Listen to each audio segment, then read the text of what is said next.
Namaste and welcome.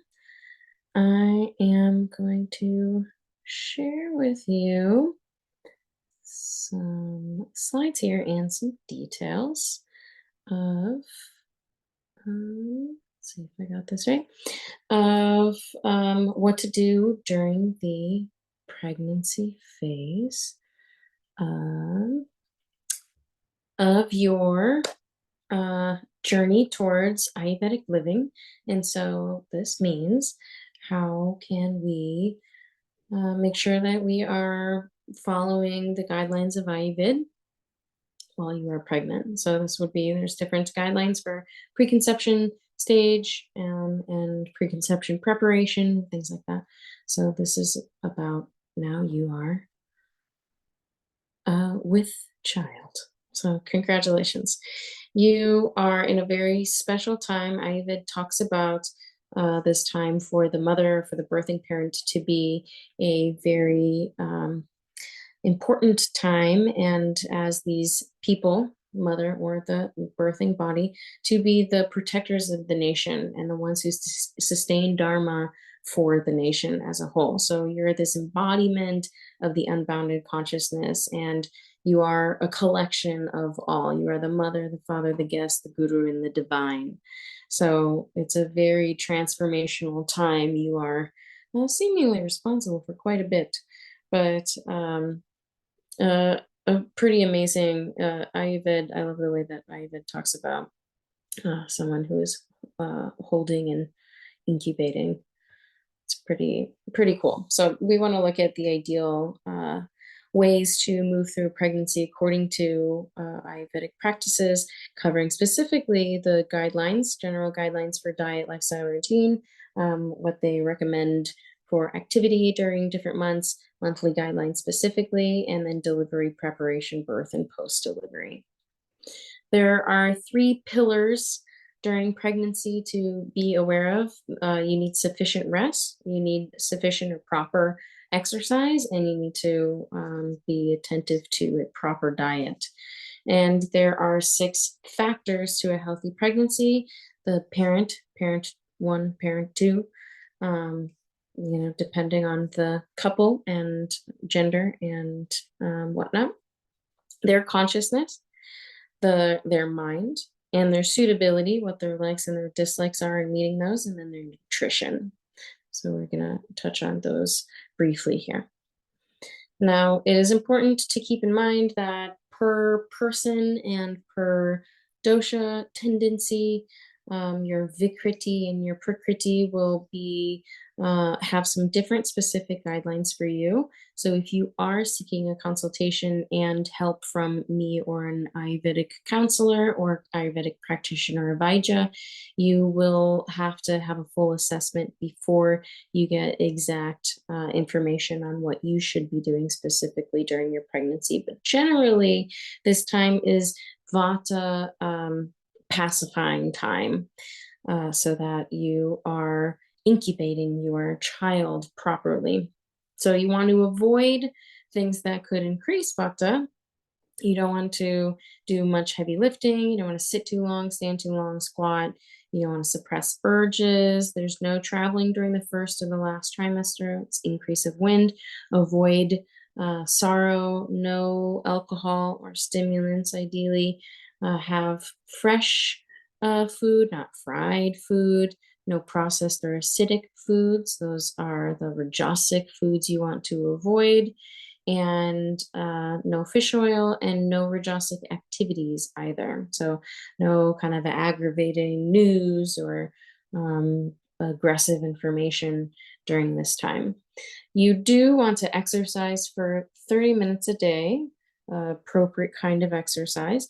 Practice Chittanasana, which is lying on your back position, Vajrasana, which is knees folded in underneath you position, and have regular oil massage with no pressure, just kind of the movement of oil over the body, light massage. And spend lots of time with family and other mothers. The partner or the father should be present, should live simply, You can use marjoram, which lowers libido. During this time, it's important to do so. Respect the mother. Be supportive and interested as a partner. Visit peaceful spaces. It's important to do things together. You can do things like that together. Avoid rajasic foods like onions, garlic, soy, alcohol, peanuts, nutmeg, chili, mushrooms, stimulants, chocolate, or ginseng, which is also a stimulant. And as a couple, do what helps grow the relationship. Do things that help you work together and love each other more. Practice unconditional forgiveness. Play peaceful music together, like the Gandharva Veda or other soothing things, and eat well cooked organic foods. So, for general guidelines for your diet, you want to have your food that's organic, that's well cooked, sweet. Kapha tastes as a parent is growing a child. So kapha tastes will support this growth. Have boiled milk, and you can add ghee and almonds to that. And make sure that you are taking your boiled milk on an empty stomach. Eat rice, wheat, quinoa, cooked leafy greens to nurture your shukra, reproductive tissue, and balance your hormones. You can have mung dal, beans or fresh cheese, raw honey, sweet lassi, and reduce sour tastes specifically. Take in more blueberries, persimmons, melons, apricots, grapes, ripe bananas, red grapes, dark grapes. Cook your grains in milk and have rice soup for breakfast, something warm and nourishing, or rice pudding with ghee. Eat your biggest meal at lunch. Snack on pita or other unleavened breads, and use cinnamon, saffron, cardamom, and avoid peanut butter. So, sweet things, sweet herbs are great for you during this time. Monthly guidelines, there's all these different kind of things happening during each trimester. So, the first trimester is the kapha time, and this is predominantly as the environment is building stability. Your embryo is implanting itself. It's trying to kind of, grow to not understand. It's not understanding anything yet, but to kind of be in the environment, and you really want to support that space for it.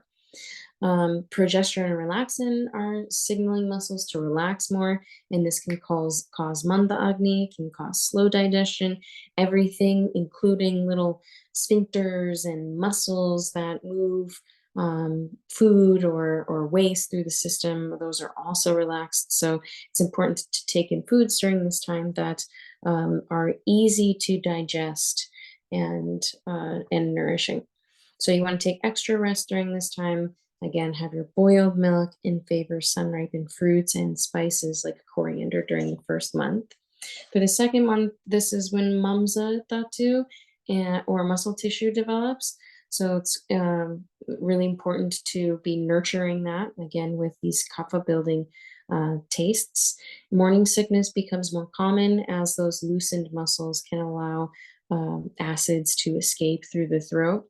And the hormone human chorionic gonadotropin is increased. And so it's important that you're taking in, light things, sweet things, and just being really attentive to digestion and things, having things like rice water and kanji to decrease any nausea that might be occurring during this time. For month 3, you are starting to see hands develop for the baby, legs, veins, major organs are developing, and the celebration of the senses can begin. So this is a good time to do something with your partner, with the community that is really joyful and celebratory of the process that you're going through. Sight is the first to develop.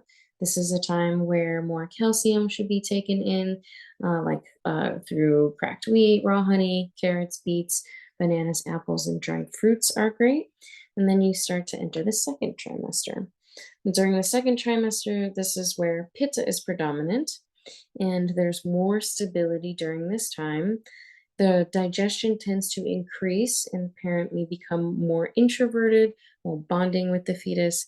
And rakta, blood, mamsa, muscle, and meda, fat dhatus, are developing, and the desires may be expressed through the parent's physiology. Month 4 is when the ability to hear develops.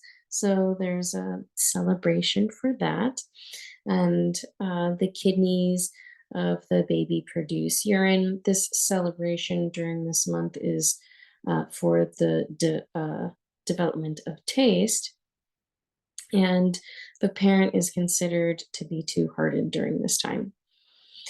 The 5th month is a celebratory time of sound, and the parent is encouraged to study and listen to more uplifting music and things like this. This is the month that is said to have the consciousness enter the heart, and really nourishing this time is important. Take in, again, steamed rice and ghee, avoid sour foods and curd during this time, and then you enter your 3rd trimester. During the 3rd trimester, this is a rise of the vata dosha, and it's considered to be a very unstable time in the pregnancy. Ojas and mass are building in the body, and the baby is building in mass and weight, and irregular digestion is common.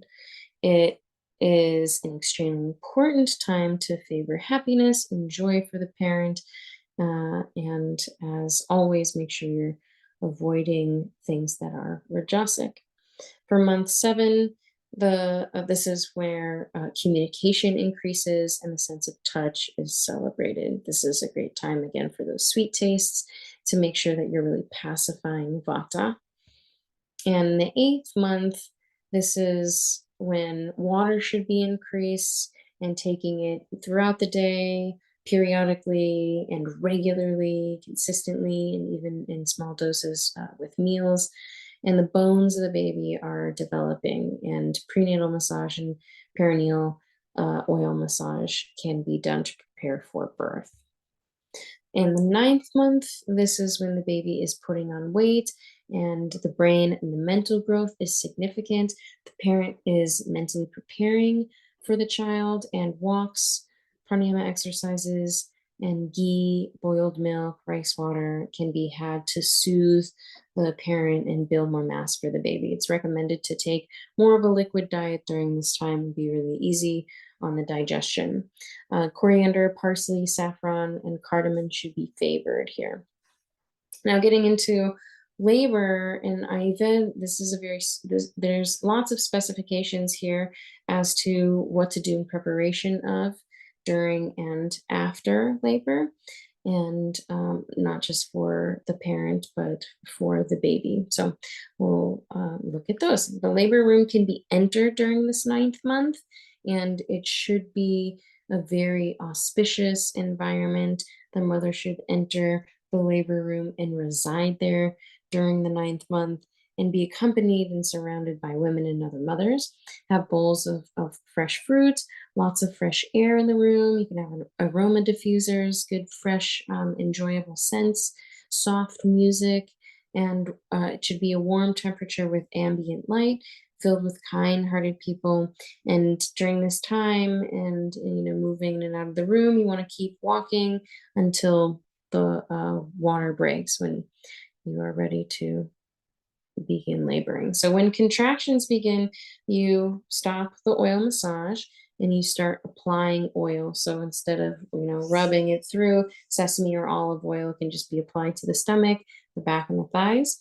And the herbs vacha and kalahari are wrapped around or tied around the belly with yellow thread around the waist to increase contractions. And once they do begin, this can be removed.